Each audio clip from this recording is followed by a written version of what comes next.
Hello, good evening friends.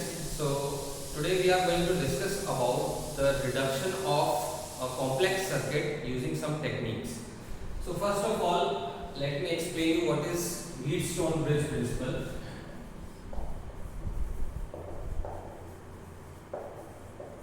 What is Wheatstone bridge?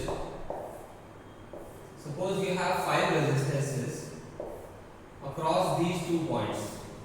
Okay, so these are 2 points, say A and B. ये resistance है आपका R, ये resistance है आपका R, okay, और ये मान लीजिए है 2R, ये है 2R, राइट। यहाँ पर एक ब्रिज है, इसका रेजिस्टेंस कुछ भी ले लेते हैं 3R, okay. Now Wheatstone bridge says, let's say these points are P and Q. Now Wheatstone bridge says ratio of the corresponding resistances when equal, the bridge is useless. Bridge को हम हटा देंगे तो फिर ये सर्किट सिंपल हो जाएगा। अब इसमें सिंपल क्या हो जाएगा, यहाँ पे हमें करंट डिस्ट्रीब्यूशन अगर करना होता तो फिर हमें किरचॉफ्स लॉ लगाने पड़ते, ओके। फिर Kirchhoff's junction rule, Kirchhoff's voltage rule लगाते हुए वो लेंथी हो जाता सॉल्व करने के लिए। तो इसके लिए प्रिंसिपल है हमारे पास कि इनका जो रेशियो है R/2R, R/2R, दोनों 1/2 आ रहे, they are equal in ratio और दे आर प्रोपोर्शनल।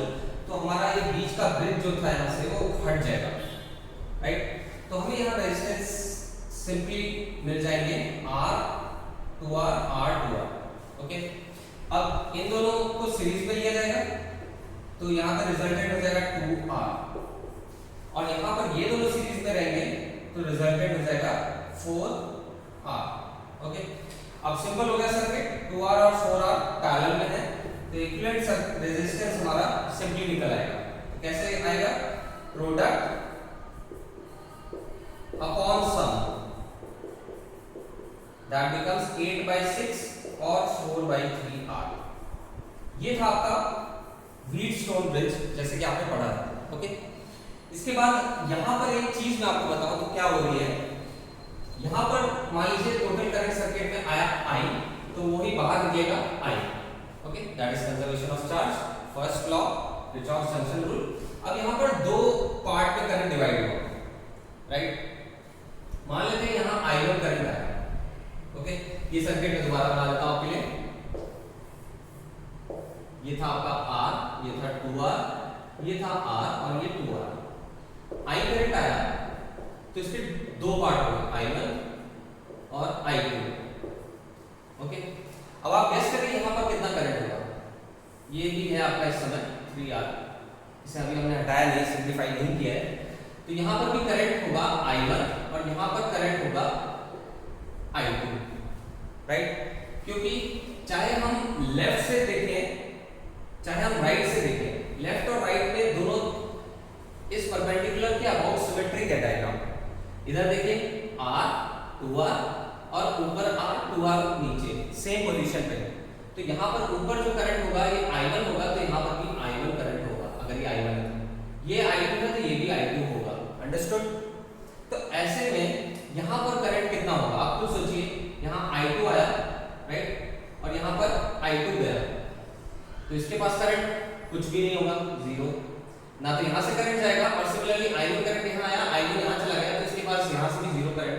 तो यहाँ पर जब इधर से आने के लिए इधर आने के लिए दोनों जीरो करंट है तो ये यूजलेस आर्म है, इसमें करंट नहीं है।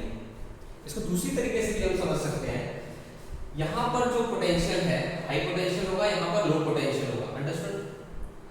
यहाँ से कुछ पोटेंशियल ड्रॉप होगा इस पॉइंट पर, राइट, और यहाँ से कुछ पोटेंशियल ड्रॉप होगा इस पॉइंट पर, और दोनों ही पोटेंशियल ड्रॉप सेम आएंगे, ये आप कैलकुलेट कर सकते हो। तो ये दोनों पॉइंट्स सेम पोटेंशियल पर होंगे तो करंट क्या होगा, जीरो, राइट।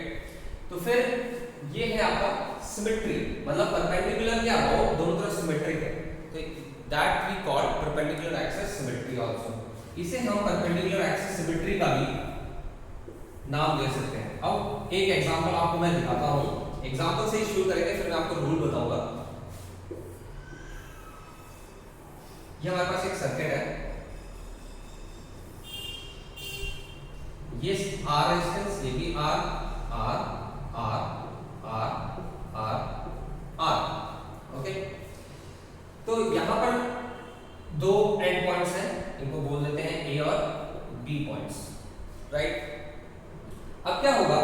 कि ये पॉइंट जंक्शन है।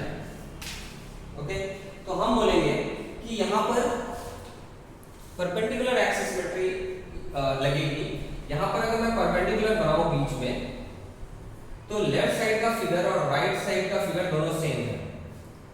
इसका क्या मतलब है कि करंट डिस्ट्रीब्यूशन सेम होगा। यहां पर अगर मैं I1 करंट मान दूं तो यहां पर I1 करंट होगा, करंट की डायरेक्शन मैंने ऐसे लिए।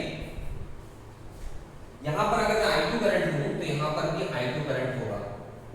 Just like a mirror, left और राइट सेम होगा। तो यहां I1 यहां I2 इसका मतलब क्या हुआ, जितना करंट I1 यहां से आ रहा था वो I1 यहां चला गया, जितना I2 यहां से आ रहा था उतना I2 यहां चला गया। तो बेसिकली इस जंक्शन के अबाउट एक्सचेंज ऑफ करंट ऊपर और नीचे वाले में आर्म्स पे नहीं हो रहा है। That means this junction is useless. Okay, this junction is useless. तो हम इस डायग्राम को सिंपलीफाई करके अगर बनाएं तो इसे ऐसे बना सकते हैं। मैंने ये जंक्शन जो है अलग कर दिया। तो इससे क्या होगा, अब ये देखिए ये R R R, अब ये दोनों सीरीज में हो गए 2R, राइट। 2R R के साथ पैरेलल में चला गया, प्रोडक्ट अपन सम कर देंगे, हमें मिलेगा 2R, ये हो जाएगा 2/3R। तो 2/3R ऊपर वाला हिस्सा हो गया, ये R बचा है, ये R बचा है। ओके, ये हो गया 2R/3, ये हो गया R, ये हो गया R, ये भी R और R 2R हो गया, राइट। इन दोनों को सीरीज में लेंगे और ये पैरेलल में चला जाएगा इस तरीके से। एक होता है parallel axis symmetry. Parallel axis symmetry क्या होता है, पैरेलल एक्सिस सिमेट्री होता है अगर कोई ऐसा डायग्राम दिया है, मैं इससे थोड़ा कॉम्प्लिकेटेड डायग्राम बना रहा हूं, आपको देखने में लगेगा कि ये तो बहुत मुश्किल है सॉल्व करना, बट सिमेट्री से बहुत आसान हो जाएगा। ये रेजिस्टेंस R R R, ये भी R, ये भी R, ये भी R R, सारे रेजिस्टेंसेस R है। ओके, अब यहाँ पर पैरेलल एक्सिस सिमेट्री ये कहती है कि यहाँ से इनपुट हो रहा है करंट का और यहाँ से आउटपुट हो जाएगा करंट का। Let's say total current is I। Okay, अब यहाँ पर हम देखेंगे कि परपेंडिकुलर पैरेलल एक्सिस क्या है, इस एक्सिस यानी A और B पॉइंट के अबाउट जो एक्सिस बना है, इसके ऊपर और नीचे सिमेट्रिक डायग्राम है। तो हम क्या करेंगे, इसे बोलेंगे पैरेलल एक्सिस सिमेट्री से जो परपेंडिकुलर्स है, इस एक्सिस का परपेंडिकुलर ये है, ये हट जाएगा और ये हट जाएगा, तो दोनों परपेंडिकुलर्स हट जाएंगे। तो ये डायग्राम सिंपलीफाई होकर हो जाएगा कुछ ऐसा, परपेंडिकुलर्स जो यहाँ थे वो हट गए। अब आप इसको सिंपली सॉल्व कर सकते हैं। तो दिस इज